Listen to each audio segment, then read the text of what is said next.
They chase what runs, they crave what withdraws, and they worship what doesn't need them. That's the hidden law of power, detachment. The moment you need something, you hand over the blade that can cut you. The desperate are easy to read, easy to manipulate, easy to destroy. But the detached, they are ghosts in the system, unpredictable, untouchable, unstoppable. You see, true strength is not in domination but in disinterest. It's the power to walk away when others are begging to stay. Detachment is not emotional death, it's emotional mastery. It's the discipline to remain calm while others burn for attention. When you stop chasing, people start chasing you. When you stop reacting, the game shifts in your favor. The one who needs nothing becomes the one who controls everything. So if you want to own the room, silence your hunger. If you want respect, kill the urge for approval. Remember, detachment is not coldness, it's composure sharpened into a weapon. This is how you become untouchable. Comment below, I am the calm in chaos. Let the world know you've entered the code. Number 1, the power of absence. Power isn't only in what you show the world, it's in what you choose to withhold. Absence, when understood, is not escape, it's strategy. It's the discipline to step back from noise, to remove your energy from places that no longer deserve it. In a culture addicted to constant attention, silence becomes the ultimate form of control. It tells the world you do not depend on anyone's recognition to validate your worth. When you disappear for the right reasons, you don't lose influence, you multiply it. Absence sharpens perception. It gives contrast to your presence. When you're always available, people stop feeling your impact. But when you remove yourself with purpose, suddenly the air changes. People notice what they once overlooked: your consistency, your reliability, your quiet strength. You don't need to prove value, your absence reveals it. The disciplined man understands this. He doesn't vanish out of pride or anger, but out of clarity. He steps back to observe, to recover, to recalibrate his direction. Every powerful mind understands cycles of engagement and withdrawal. Nature itself teaches this. Tides pull back before returning stronger. Storms gather in silence before they move.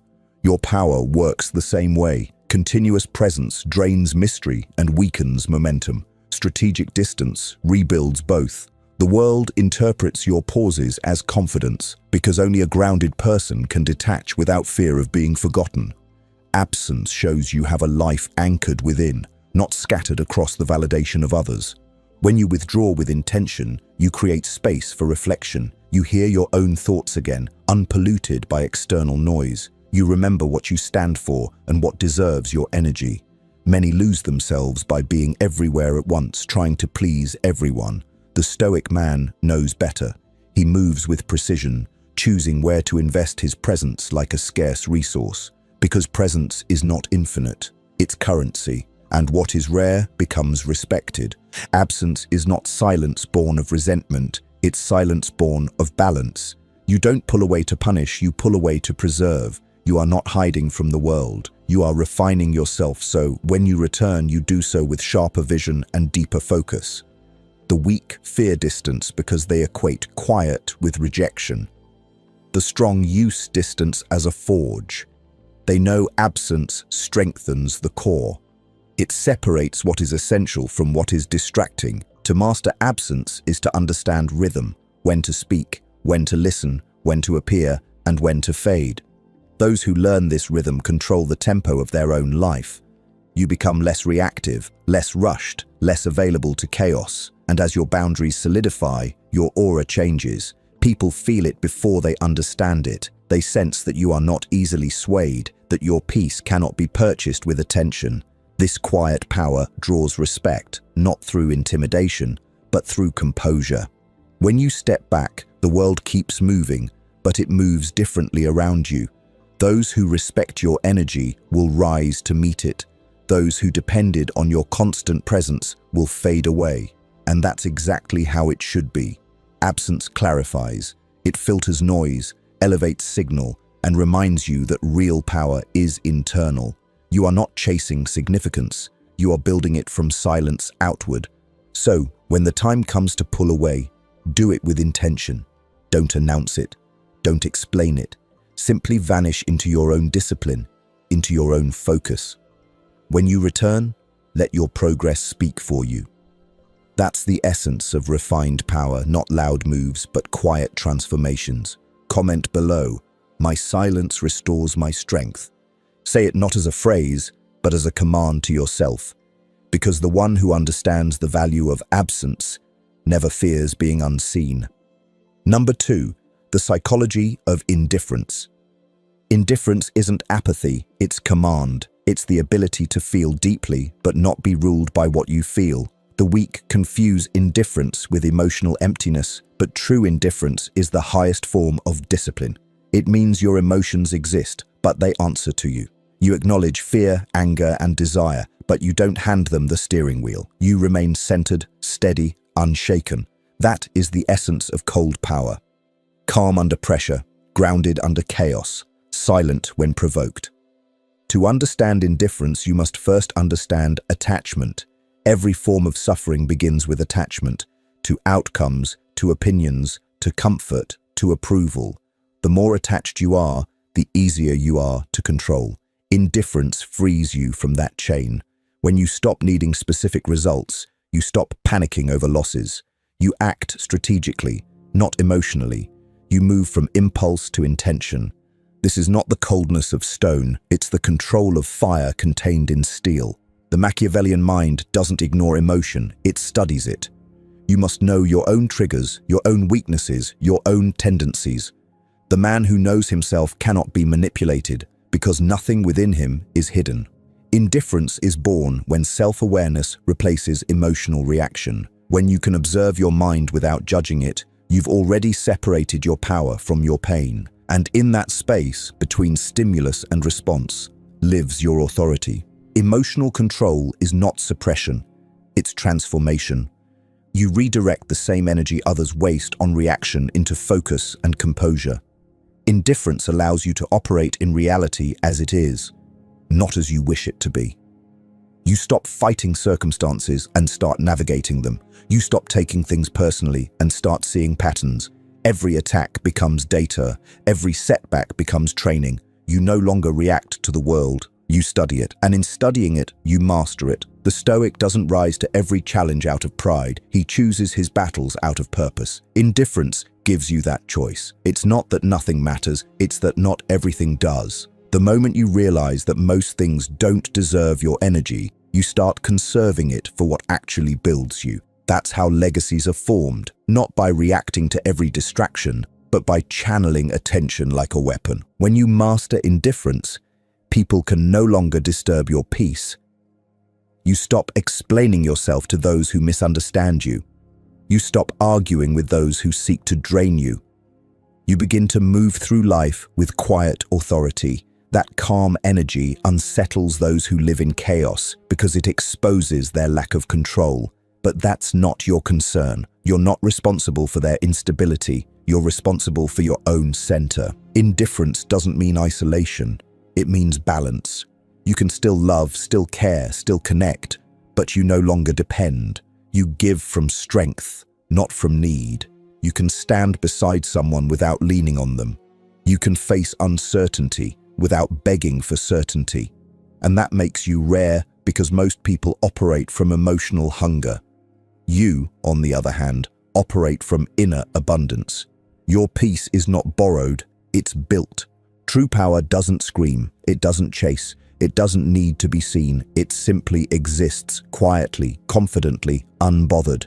Indifference turns noise into silence and doubt into discipline. When you reach this state, you no longer react to provocation. You pause, you breathe, you decide. Every word, every move, every withdrawal becomes intentional. The world will call it coldness, but it's clarity. They'll mistake your silence for arrogance, but it's alignment. You've simply stopped investing in chaos. When you no longer need to win every argument, you begin to win in life. When you no longer crave to be liked, you attract respect. Indifference is freedom disguised as composure. It doesn't come from pretending not to care. It comes from mastering what deserves your care. The most dangerous man isn't the loudest in the room. He's the one who can remain unmoved in it. Your emotions are not enemies, they're messengers. Listen to them, learn from them, but never let them command you. The man who controls his emotions controls his fate. Indifference is not suppression, it's sovereignty. It's the power to stand unshaken while the world trembles. It's the quiet confidence of knowing that nothing external can take from you what you've already mastered within. So when life tests you, when noise surrounds you, when people try to provoke reaction, smile inwardly. You've already chosen stillness, because true strength is not in resistance, it's in restraint. Power is not in dominance, it's in discipline. The man who is indifferent to chaos is not heartless, he's free. Comment below. My calm is my crown. Let that phrase become your reminder, because once you've mastered indifference, you don't chase balance, you become it. Number 3. Strategic emotion. Power in restraint. Emotion is not your weakness. Uncontrolled emotion is. The difference between the strong and the unsteady is not the absence of feeling, but the ability to govern it. Every man feels anger, desire, frustration, fear, but the powerful man feels all of it and chooses when and how to express it. He doesn't suppress emotion, he refines it. Because when emotion becomes strategy, it becomes influence. Restraint is not repression, it's mastery. The one who can hold his reaction, who can pause when provoked, commands every room he walks into. His calm becomes unsettling, his composure draws attention. While others waste their fire on meaningless reactions, he conserves his energy for decisive strikes. This is the psychology of command, not through control of others, but through complete control of self. In the world of power, emotional discipline is currency. The man who can remain calm in chaos becomes the axis around which everything else spins.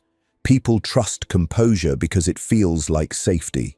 When you are unshaken, others naturally align to your stability. They interpret your restraint as wisdom, your silence as confidence. That's the paradox of power. By holding back, you project more of it. Terror will be moments designed to pull emotion from you. Moments meant to break your rhythm, to test your patience, to expose your impulses. These are not obstacles, they're invitations to rise above reaction. When your instinct says speak, pause. When it says fight, think. When it says prove yourself, smile. The man who can slow his reactions becomes dangerous, not because he hides emotion, but because he controls timing. And timing in all things is power. Strategic emotion is the art of expression through precision.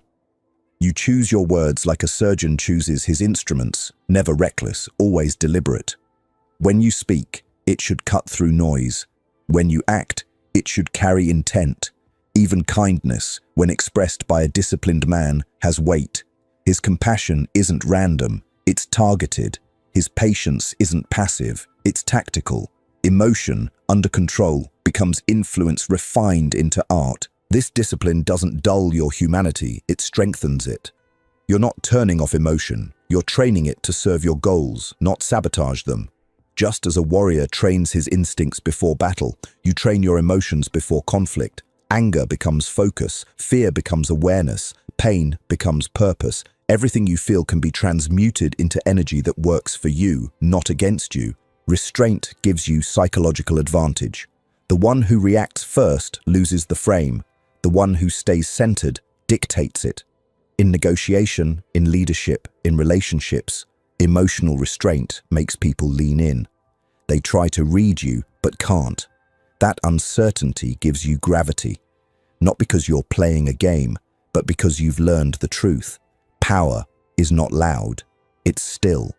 Mastering restraint means you no longer live in reaction to external forces. You don't depend on how others treat you to decide your mood. You don't let small provocations move you off course. You've become like deep water, still on the surface, but powerful in depth. And when you do choose to act, when you decide to speak or assert your boundary, your words hit with the precision of a blade sharpened by silence. The stoic man doesn't suppress emotion to appear strong. He channels it to become effective. He doesn't lash out when disrespected. He observes, learns, and responds with intelligence. He doesn't seek validation through intensity. He earns respect through presence. That's what real control looks like. measured, centered, quiet strength. There's nobility in restraint. It shows the maturity to act, not react. It shows you are guided by principle, not impulse. The one who can walk away from provocation without losing composure is not weak. He's powerful beyond measure, because nothing owns him. No insult, no loss, no fleeting desire can disrupt his inner command. You don't need to prove power to the world. You need to prove control to yourself. The man who can govern his internal weather can navigate any external storm. Every situation becomes an opportunity to practice composure. Every conflict becomes a test of mastery. When you feel emotion rising, don't resist it, redirect it. Take that surge of energy and focus it on creation, strategy, purpose. That's how emotion becomes your ally, not your downfall. True strength is calmness under tension. It's the ability to stand tall when others shake. It's the quiet confidence of knowing that no matter what happens, you remain in command of your response. That's the power of restraint. It doesn't suppress emotion, it elevates it to its highest form. Wisdom. Comment below, "My restraint is my power." Let that line anchor in your mind, because once you master restraint, emotion no longer owns you, you own it. Number 4, the discipline of distance. Distance is not detachment from life, it's alignment with truth. The world teaches you to be everywhere, with everyone, for everything. It celebrates availability, calls it kindness, calls it connection. But when you give yourself to everything, you dilute yourself. The man of depth understands that distance is not avoidance, it's precision. It's the discipline to decide where your presence belongs and where it does not. Every great mind in history mastered the art of distance, not because they despised people, but because they valued clarity. Distance gives you perspective. It pulls you out of noise and back into order. You begin to see motives more clearly, your own and others. You start to understand what truly matters and what's just distraction wearing importance as a mask. When you create space, truth has room to breathe. The discipline of distance begins internally. It's not about cutting people off, it's about cutting off the noise within, the endless need to respond, to prove, to explain, the pressure to always be seen, always be connected. That constant exposure erodes your edge. When you learn to step back, mentally, emotionally, socially, you reclaim it. The less you react to the world, the more the world reveals itself to you. Distance trains you to see patterns, not just moments. When you're too close to something, emotion distorts your judgment. But with distance, you can evaluate clearly. You begin to notice cycles, what drains you, what fuels you, what repeats in your life because you've tolerated it for too long. From that higher vantage point, your decisions sharpen. You stop moving from impulse and start moving from vision. There's a quiet power in being unavailable, not from arrogance, but from awareness. Your time, energy, and attention are sacred currencies. To spend them carelessly is to bankrupt your purpose. The disciplined man knows that every yes is a trade. Every agreement is an exchange of energy, so he chooses with precision. He knows that every moment spent on what doesn't matter steals from what does. That's why his distance unnerves people. It exposes how little discipline they have over themselves. Distance is strength disguised as silence. It's the calm refusal to participate in every argument, every distraction, every invitation to chaos. It's the power to stay grounded when others spiral. You don't need to announce your boundaries, you simply live them. Your energy speaks before you do. People sense the weight of your presence, and when it's gone, they feel the void. That's the subtle authority of distance. It doesn't have to shout to be felt. But here's the truth many don't understand. Distance is not coldness, it's care redirected inward. When you withdraw, you're not abandoning others. You're returning to yourself. You're giving your mind time to reset, your emotions space to settle, your purpose room to refocus.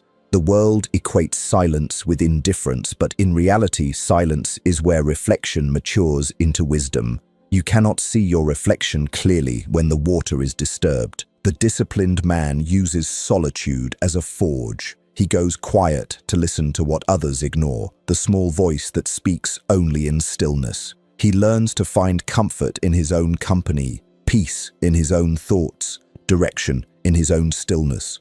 From that state, he doesn't seek validation. He radiates confidence. People sense the difference. You don't have to prove you've changed. Your energy tells the story for you. Distance also teaches you humility. When you step back, you realize how small your ego's demands truly are. You stop chasing reactions, stop needing constant acknowledgement. The world no longer dictates your value, you do. And that's where the real power begins. Because a man who no longer seeks to be understood becomes unshakable. His validation flows inward. His worth no longer fluctuates with public opinion. He doesn't bend to trends, moods, or pressures. His distance becomes his armor. In distance, you discover something else: selectivity. You start to value quality over quantity in everything: relationships, goals, conversations, even thoughts. You stop filling your time with people who drain you, stop tolerating environments that dull you, stop indulging emotions that derail you. Every choice becomes a reflection of higher discipline. And that's what distance really is. Not separation from the world, but refinement of it. You begin to live with a sense of precision. Every move, every word, every connection now serves a purpose. True discipline is not in doing more, it's in doing less, with intention. The modern world glorifies activity, but activity without purpose is just motion without meaning. Distance allows you to see where your energy is leaking. It helps you close the gaps where distraction lives. When you learn to pull back, you start directing your focus like a laser, not a floodlight. You stop scattering your potential across 100 trivial things and begin channeling it into a few essential ones. That's how legacies are built. To practice distance, you must embrace temporary solitude, not isolation born of pain, but solitude born of strength. Spend time alone, not to escape people, but to refine your clarity. The man who can sit in silence without needing entertainment or affirmation has reached a rare level of control. He's no longer running from his thoughts, he's training them. He's not afraid of his own mind, he commands it. From that place of centered solitude, your re-entry into the world becomes powerful. You move slower, speak less, see more. You stop reacting to noise and start noticing the signal behind it. People will ask where your calm comes from, and you'll know. It came from distance. The distance you took to stop living in constant reaction and start living by deliberate choice. Understand this: distance doesn't weaken connection, it purifies it. The right people won't be repelled by your silence, they'll respect it. They'll recognize your focus as strength, not arrogance. Because when your energy becomes rare, it becomes valuable. The ones meant to walk beside you will adapt to your rhythm. The rest will fall away naturally. That's the beauty of distance. It filters without effort. Discipline is the foundation of freedom. When you master distance, you're no longer enslaved by attachment, approval, or expectation. You stop explaining your boundaries because your energy explains them for you. You no longer overextend, overpromise, or overexpose. You simply exist as a force of quiet intention. Your time becomes yours again. Your peace becomes guarded, and your path becomes clear. Distance is how the wise reset their strength. It's how the grounded man keeps his focus sharp and his emotions tempered. It's not about being untouchable, it's about being unshaken. Because when you control your proximity, you control your peace. And the man who controls his peace controls everything. Number 5, the currency of composure. Composure is the currency of kings. It's what separates the impulsive from the influential, the ordinary from the unshakable. The world runs on reaction. People speak without thinking, decide without clarity, and move without balance. But the man who can stay calm when everything burns around him, that man becomes untouchable. His stillness is not passivity, it's precision. His silence isn't emptiness, it's calculation. Composure is the ability to remain centered while others lose themselves in emotion. It's the art of staying grounded while storms rage around you. And it's not something you're born with, it's forged. It's built in the fires of restraint, reflection, and relentless self-awareness. You don't stumble upon composure, you earn it, one tested moment at a time. Every day, life will hand you opportunities to lose control. Disrespect, chaos, rejection, pressure, temptation. Each one is a test, an invitation to drop your discipline. Most people accept that invitation instantly. They let emotion hijack their intelligence. But the composed man, he pauses, he breathes, he doesn't react, he reads. Because he understands, reaction is expensive. It costs energy, focus, reputation, and leverage. And once spent, it's gone. When you stay calm under pressure, you gain what others throw away: perspective. The world confuses speed with strength, but real strength is timing. Composure gives you that timing. It lets you act at the exact right moment. Not from fear, not from anger, but from clarity. The composed man doesn't need to prove himself. His patience speaks louder than pride. Every second he waits builds tension in others, and that tension becomes his leverage. The calm man holds power because he refuses to be rushed. He's not easily moved, not easily provoked, not easily persuaded. He listens longer, observes deeper, and moves slower. But when he does move, it's final. That's what composure gives you: authority born from stillness. The world trusts those who don't panic. In chaos, people look for the calmest voice in the room, and if that's yours, you lead. Composure also transforms conflict into opportunity. When someone disrespects you or tries to shake your focus, they expect reaction. They expect noise. When instead you respond with quiet understanding, you shift control. You teach them that your emotions aren't public property, they belong only to you. That unsettles people, because in a world addicted to drama, tranquility becomes magnetic. People start asking how you stay so centered. They'll label it mystery, but it's mastery. Composure doesn't mean indifference. It means you feel everything, but choose what deserves expression. You still experience anger, but you channel it. You still feel fear, but you face it. You still notice disrespect, but you rise above it. The composed man does not ignore emotion, he governs it. He's like a deep ocean, calm on the surface, unstoppable in depth. His calm is not weakness, it's control made visible. You must understand, composure is not about pretending. It's not about acting unbothered while chaos eats you inside. It's about building the internal structure to stay steady regardless of circumstance. It's emotional weight training. Every trial that tests your patience strengthens your foundation. Every moment you resist the urge to overreact adds another layer of steel to your will. The composed man knows chaos is temporary, but how you handle it defines your legacy. There's power in silence. When you don't rush to defend yourself, people start defending you. When you don't react to every insult, your dignity speaks louder than your words. Silence isn't surrender, it's strategy. It confuses those who expect chaos. It disarms those who thrive on attention. It teaches that your peace cannot be purchased, provoked, or penetrated. Composure turns uncertainty into command. When plans collapse, the average man panics. The composed man adapts. He doesn't curse the storm. He studies its direction. He understands that outcomes may not always be in his control, but his response always is. That's where power lives. In the small space between stimulus and reaction. That space is the forge of composure. Every challenge in your life is preparing you to be calm under greater pressure. The disrespect you endure, the setbacks you face, the betrayals you overcome, they are not punishments. They are weight added to your emotional armor. Each one trains you to remain steady, to respond with reason instead of rage. One day, you'll look back and realize the moments that tried to break you were simply sculpting your control. Composure is a universal signal. In any culture, in any era, calm confidence commands respect. People might not like you, but they'll respect you. They might test you, but they'll never forget you.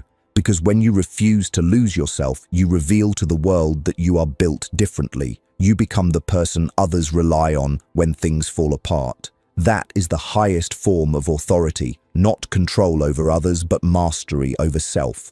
The secret of composure is simplicity. You stop trying to control everything. You stop resisting what you cannot change. You stop feeding energy into chaos. You learn to focus only on what's within your domain. Your effort, your focus, your response. Everything else is noise. When you accept this truth, peace finds you naturally. You no longer chase calm, you embody it. You must train composure like a skill. Begin with small things. Slow your reactions when frustrated. Hold your tone when angry. Breathe before responding. These micro-disciplines become the foundation for major control. The same restraint that keeps you patient in conversation will keep you composed in crisis. Every time you choose calm over chaos, you fortify your will. People often mistake composure for detachment, but they are not the same.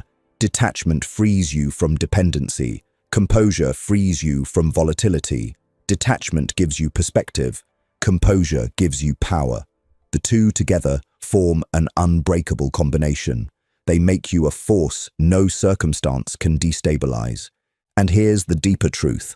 Composure attracts what chaos repels. Opportunities flow toward the man who stays calm because people trust his steadiness. Relationships strengthen around him because his presence soothes rather than drains. His silence carries more weight than most men's speeches.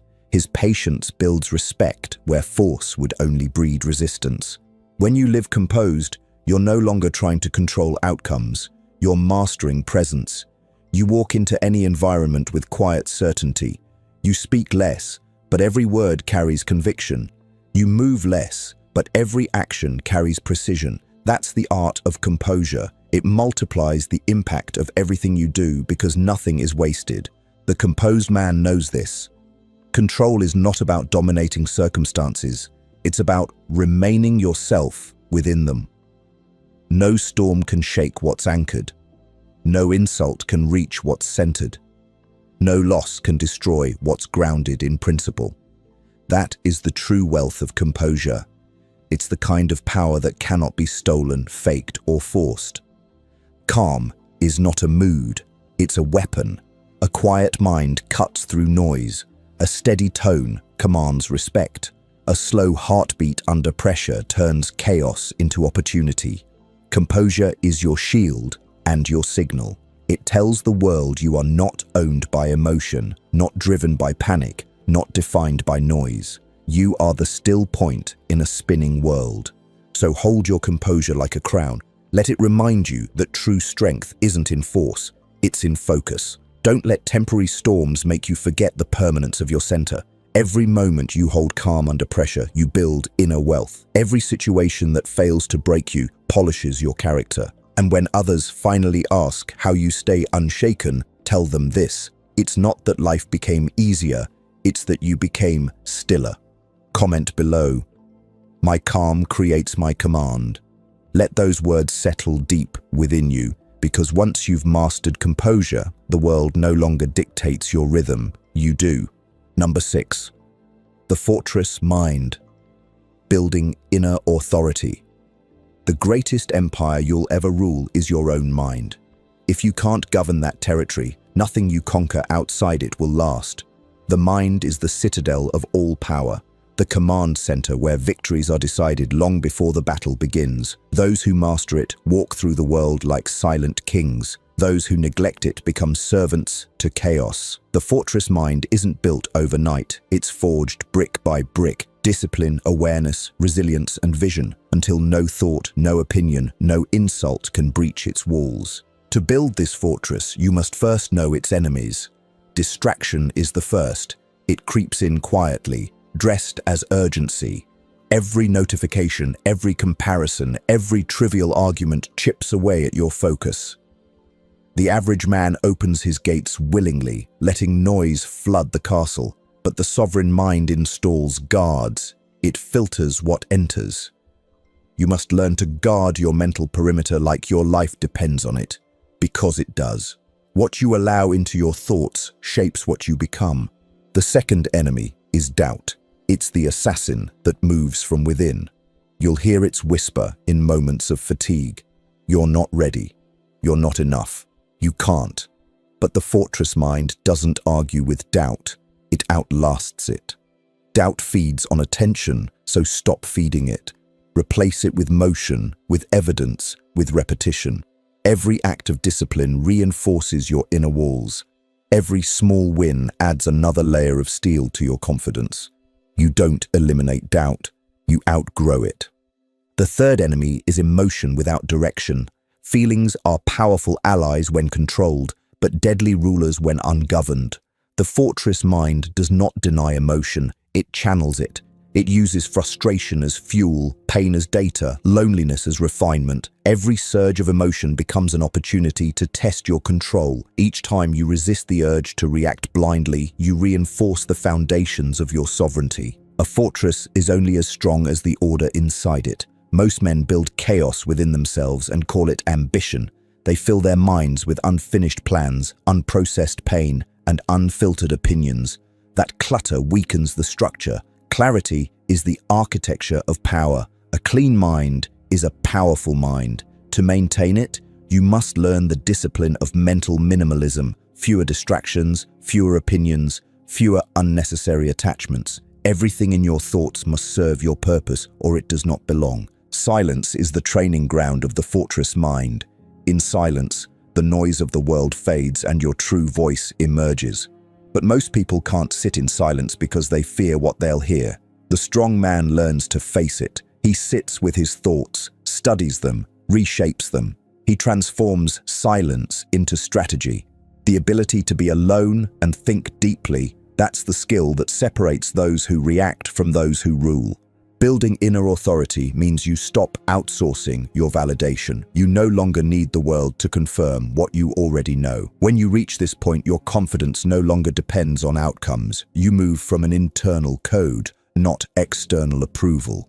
The fortress mind doesn't crumble when plans fail because it was never built on results. It was built on principles. Principles outlast circumstances. The Stoic man understands that control of the mind is control of reality. When you control your focus, you control what grows. When you control your attention, you control what matters. The undisciplined mind jumps between problems. The disciplined one returns to purpose. Whatever you give your attention to becomes your world. So feed your focus, starve your distractions, and watch your strength multiply. Inner authority is not arrogance. It's alignment. It's knowing that your direction is guided by reason, not impulse. The more you practice awareness, the less you're manipulated by emotion.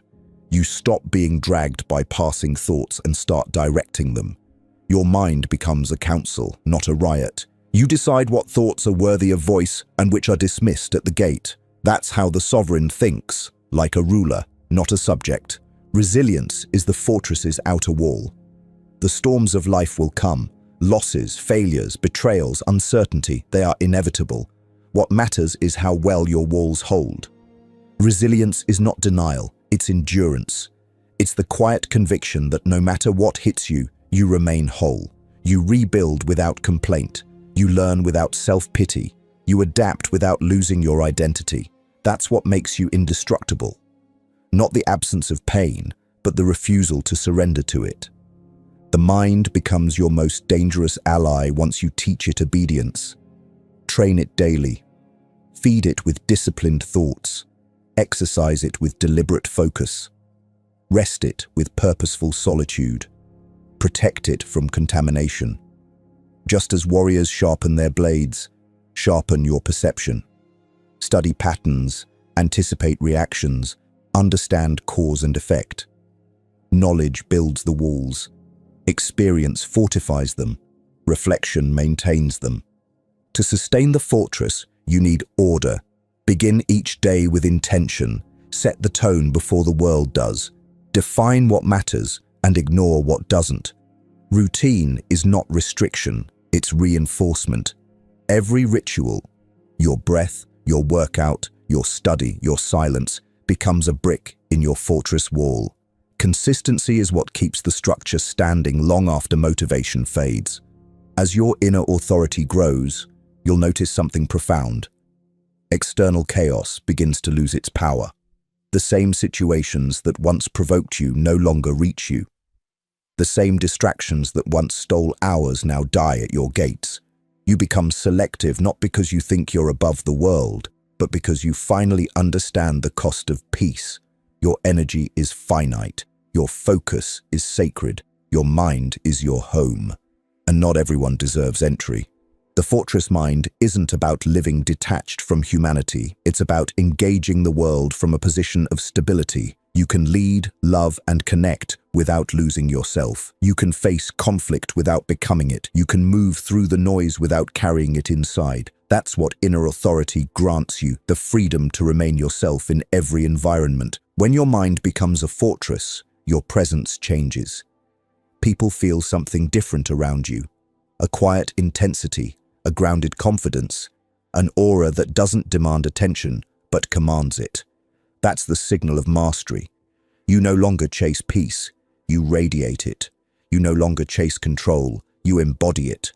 Guard your mind like a kingdom, feed it with truth, strengthen it with discipline, cleanse it with silence, protect it with purpose.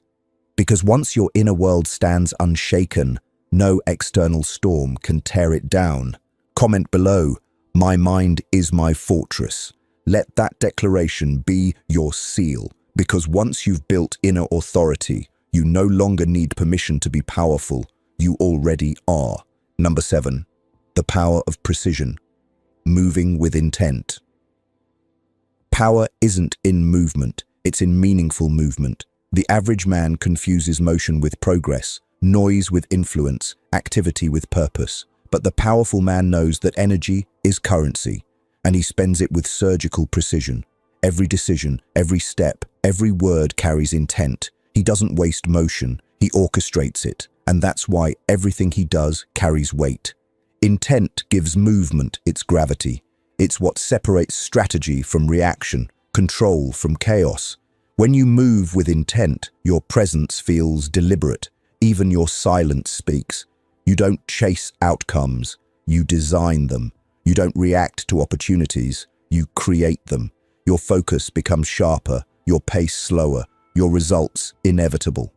That's the power of precision, not in doing more, but in doing only what matters. Most people scatter themselves thin. They chase everything, achieve little, and wonder why they feel hollow. The disciplined man operates differently. He studies the field before stepping into it. He doesn't move for approval, applause, or anxiety. He moves for purpose. He knows that every decision drains energy, every commitment carries cost, and every word builds or breaks his momentum. So he refines his movements until nothing is wasted. Intent begins with awareness. You can't move with purpose if you don't know where you stand. The first rule of precision is observation, seeing the truth of the moment without distortion. Before you act, you must learn to see clearly. Emotion clouds perception, impulse blinds strategy, but calm awareness reveals everything. The man who observes longer than he reacts always wins. He sees the gaps others miss, the timing others rush, the angle others overlook. To move with intent, you must eliminate haste. The world glorifies speed, but speed kills accuracy. The composed man moves like a chess master, every step calculated 3 moves ahead. He doesn't fear stillness, he uses it to gather strength. The impatient burn out chasing what they could have built slowly. But the precise man knows that time is a weapon in the hands of the patient. He doesn't just act, he positions. Precision requires discipline. It means saying no to 99 things so you can say yes to one that truly matters. It means protecting your focus like a fortress, not letting distractions hijack your direction. You'll notice that the most powerful people rarely rush, rarely explain, rarely overextend. Their control lies in what they refuse. Precision is born from subtraction, removing what's unnecessary until only mastery remains. Movement without clarity is noise. Intent without action is fantasy. The balance between both, that's where power lives. When you move with intent, your actions align with your inner code. You're no longer guided by impulse or emotion, but by principle. You stop chasing short-term comfort and start executing long-term design. Every decision becomes a statement of who you are, not what you crave. Precision also means understanding timing. The wrong move at the right time can still win. The right move at the wrong time can destroy you. That's why the powerful man doesn't rush opportunity. He cultivates readiness. He sharpens himself in silence, waits in patience, and strikes in precision. The timing feels effortless to outsiders, but it's not luck, it's calculation. Power is rhythm, and those who master rhythm never chase it. Intent transforms communication. You stop speaking to be heard and start speaking to be understood. Every word becomes chosen, every pause deliberate.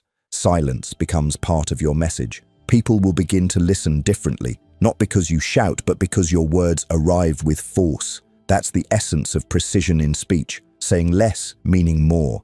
The careless man speaks to fill the air. The precise man speaks to command it.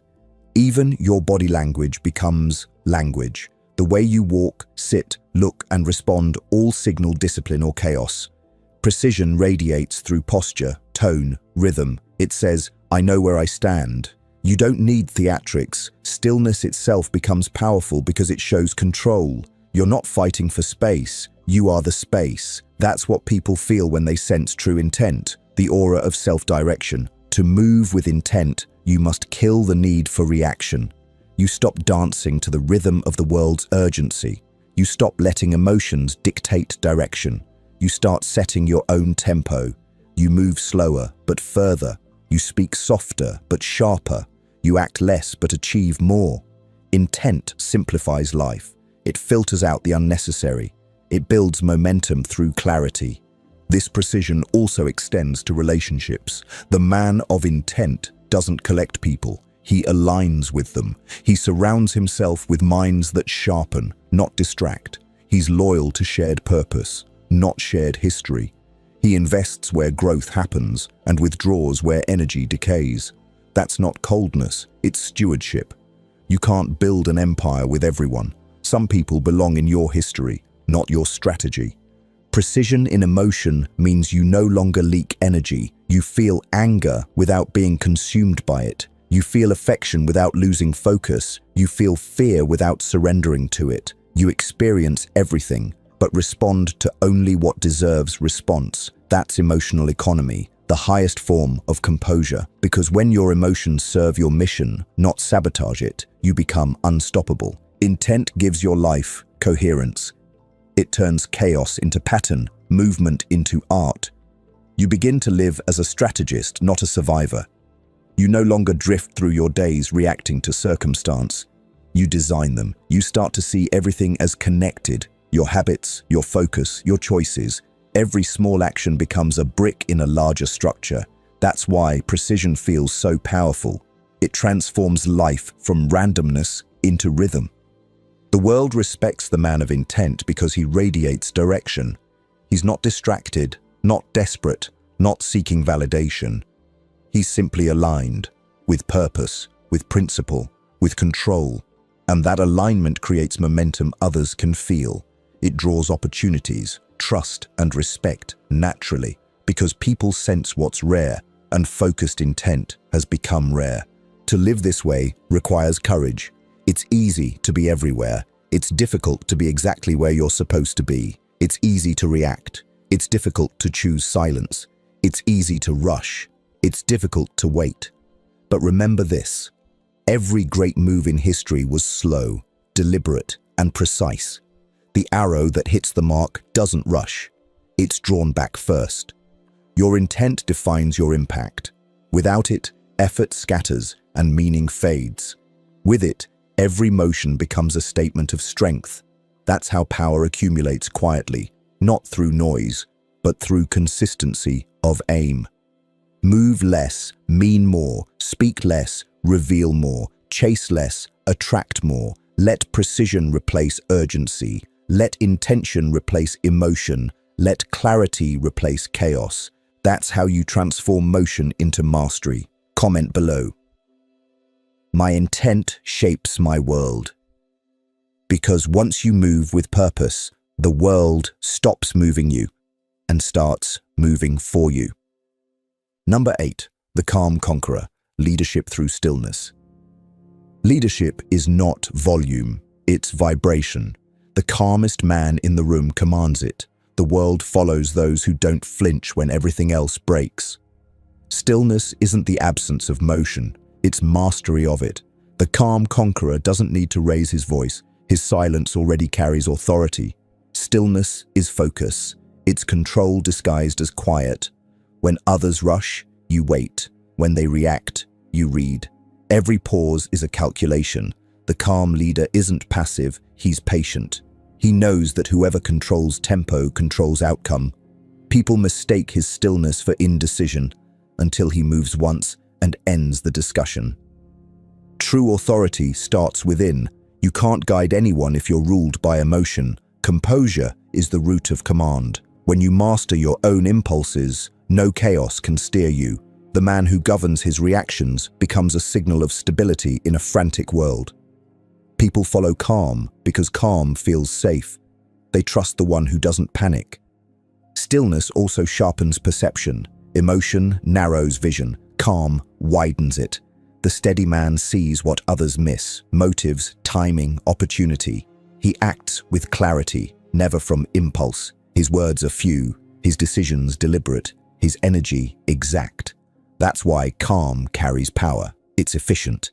The calm conqueror earns respect through consistency, not intimidation. When storms come, he doesn't crumble or overcompensate. He stands like stone, present, composed, silent. His restraint unsettles the impulsive and inspires the disciplined.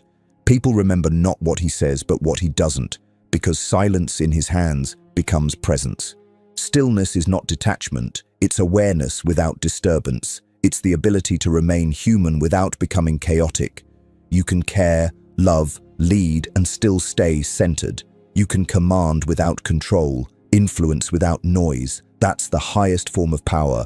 Leadership that feels effortless because it's anchored in order. Calm doesn't mean inaction. It means acting when it matters most. The calm man waits until the noise reveals the truth, then moves once, with precision. That single move carries more force than 100 frantic ones. When your energy is stable, your presence becomes magnetic. People sense that nothing about you is scattered. You move like time itself, unrushed, inevitable. That's how stillness becomes command. Comment below. My calm leads my empire. Because once you master stillness, you stop leading through force and start leading through gravity. Number 9, master detachment, becoming untouchable. Detachment is not withdrawal, it's transcendence. The untouchable man is not cold, he's clear. He feels everything, but nothing owns him. His emotions serve him, his discipline protects him. He no longer chases control, he is control. When you master detachment, you stop negotiating your peace with the world. You no longer need validation, attention, or acceptance. You've become complete within. Comment below. I own my peace. Because when you master detachment, the world no longer defines your value. You do.